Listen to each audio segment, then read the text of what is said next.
Muito bem. Esse exercício está dizendo o seguinte para a gente. Um carro, ele está com uma determinada velocidade de 4 metros por segundo. E aí ele passa a ser acelerado, uma aceleração de 2 metros por segundo ao quadrado. Pergunta-se, em quanto tempo ele percorrerá 40 metros? Então veja, o que eu tenho aqui? Eu tenho a velocidade inicial do carro, vou chamar de V0, ela vale 4 metros por segundo. De repente, ele passa a ser acelerado com uma aceleração de 2 metros por segundo ao quadrado. Por fim, ele me pergunta em quanto tempo ele percorrerá 40 metros. Esse é o deslocamento que ele deve realizar com o objetivo dessa questão aí. Né? A pergunta final é o tempo. Em quanto tempo?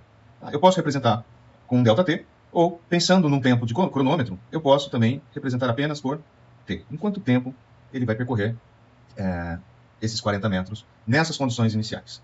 Muito bem. A equação que rege esse movimento é a equação horária do espaço para um movimento uniformemente variado. Tá? Então, é um movimento uniformemente variado. A equação do espaço para esse caso aqui é ΔS igual V0 vezes t mais A sobre 2 vezes t ao quadrado. É essa equação que rege esse movimento. Tá? E o que nós vamos fazer inicialmente é substituir os valores que foi dado e, a partir daí, ver o que eu consigo com isso. Tá? Então, vamos lá. ΔS é 40 metros. Vale a pena ressaltar que todas as unidades estão dentro do sistema internacional, então não preciso espantar a cabeça com isso. A velocidade inicial é 4, então fica 4 vezes t. Mais a aceleração dele é 2, dividido por 2, que é da equação, vezes t quadrado. Né? 2 dividido por 2 vai dar 1. Então, essa equaçãozinha vai ficar da seguinte forma. E eu já vou dividir 2 por 2, que vai dar 1, e vou subtrair 40, para deixar desse lado só o zero. A equação, então, vai ficar com essa cara aqui, ó. T ao quadrado mais 4 vezes t menos 40, igual a zero. Que é uma equação do segundo grau. E um método de resolução é o tal do Bhaskara.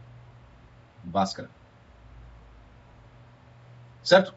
Que para a gente resolver o Bhaskara, eu preciso identificar nessa função, eu preciso identificar quem é o coeficiente A, quem é o B e quem é o C. Tá? O A é quem multiplica o termo ao que está ao quadrado. No caso, a gente tem um 1 aqui. O B é quem multiplica o t de expoente 1, nesse caso é o 4.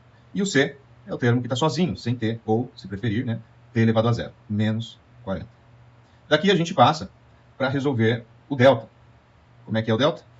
B ao quadrado menos 4 vezes A vezes C. Okay? Então segura aí, que a gente vai resolver isso agora. Maravilha. Então o que nós temos é o A valendo 1, o B valendo 4, o C valendo menos 40, e para calcular o delta, B quadrado menos 4 vezes A vezes C. Então nós ficamos assim.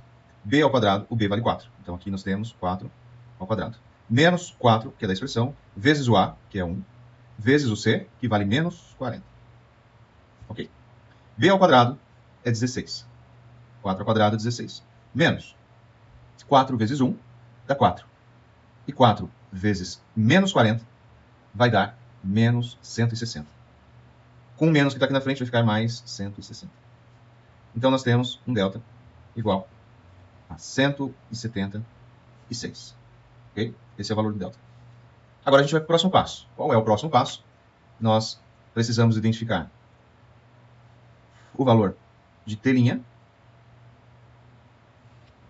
que seria uma raiz, e o valor de t duas linhas, ou você pode chamar de t e t', ou t1 e t2, isso não faz diferença alguma, ok? Como que a gente calcula isso aqui? Menos b mais raiz de delta, dividido por 2 vezes a. Como que a gente calcula o t duas linhas? Menos b menos raiz de delta, dividido por 2a. Qual a diferença entre eles? Aqui é mais raiz, aqui é menos raiz. Perfeito? Bom, agora a gente vai resolver um de cada vez. Beleza. Antes da gente continuar, quero que você se atente nessa questão aqui da raiz, que não é uma raiz exata, tá? Então, a gente vai ter que resolver ela. E qual é o método que a gente usa para resolver ela? Vamos decompor esse valor. Okay? Como que a gente faz isso? Vamos revisar aí. 176, passa um tracinho aqui do lado. Tá? Eu sempre vou procurar dividir pelo menor número possível que dê resultado inteiro. Tá? A partir, obviamente, do 2, sendo que o 1 não faz nada. Então, 176 é divisível por 2? Sim. Dividindo isso aqui por 2 vai dar 88.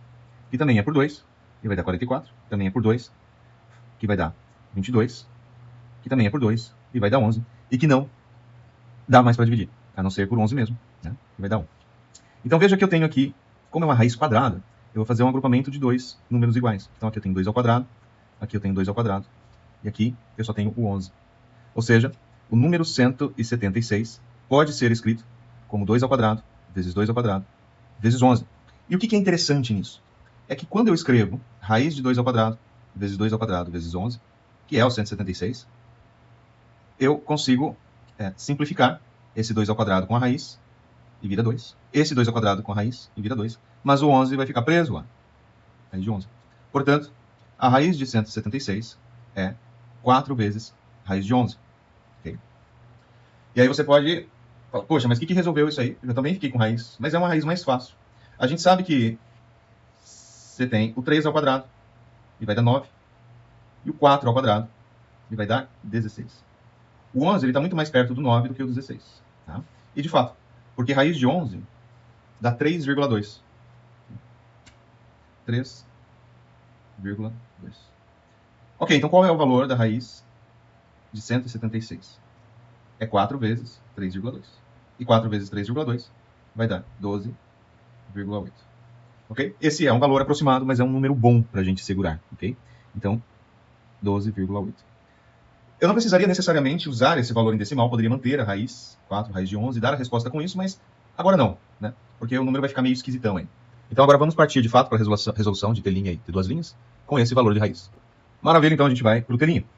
T' menos b mais raiz de delta dividido por 2 vezes a. O b vale 4, então aqui fica menos 4, mais raiz de delta é raiz de 176 e nós já verificamos que é 12,8. Dividido por 2 vezes a, e o a vale 1. Então aqui fica 2. Menos 4 mais 12,8 dá 8,8. T' igual a 8,8 dividido por 2, que dá 4,4. Lembrando que t é o tempo, então 4,4 segundos. Perfeito? Agora a gente vai para o t, duas linhas. Vamos ver o que acontece aqui. Menos b, menos raiz de delta, dividido por 2 vezes a. E aqui a gente fica, então, com menos 4, menos 12,8, dividido por 2 vezes 1, que é 2. Menos 4 menos 12,8 vai dar menos 16,8. Dividido por 2, isso aqui dá menos 8,4 segundos. Se fosse um exercício puramente de matemática, sem aquele enunciado, nós daríamos as duas respostas. O t' vale 4,4 e o t duas linhas vale menos 8,4. Mas esse é um exercício de resolução de equação de segundo grau que tem por trás, como pano de fundo, um enunciado de física que está pedindo tempo para mim. E foi isso que a gente encontrou. Os dois valores matemáticos para o tempo. Mas a interpretação física exige o quê? Que o tempo ele só pode ser ou nulo ou positivo. Né? Então, há necessidade de nós termos resposta com valor positivo. E o único valor com resposta positiva é esse. Então, qual que é a minha resposta? O tempo que ele vai demorar para percorrer aqueles 40 metros, nas condições dadas pelo enunciado do exercício, vai ser aproximadamente 4,4 segundos. Beleza? Eu espero que você tenha compreendido. É importantíssimo não parar na matemática, porque o exercício tem um teor de realidade por trás, uma realidade física, principalmente a questão do tempo. O tempo não pode ser negativo. Fechou?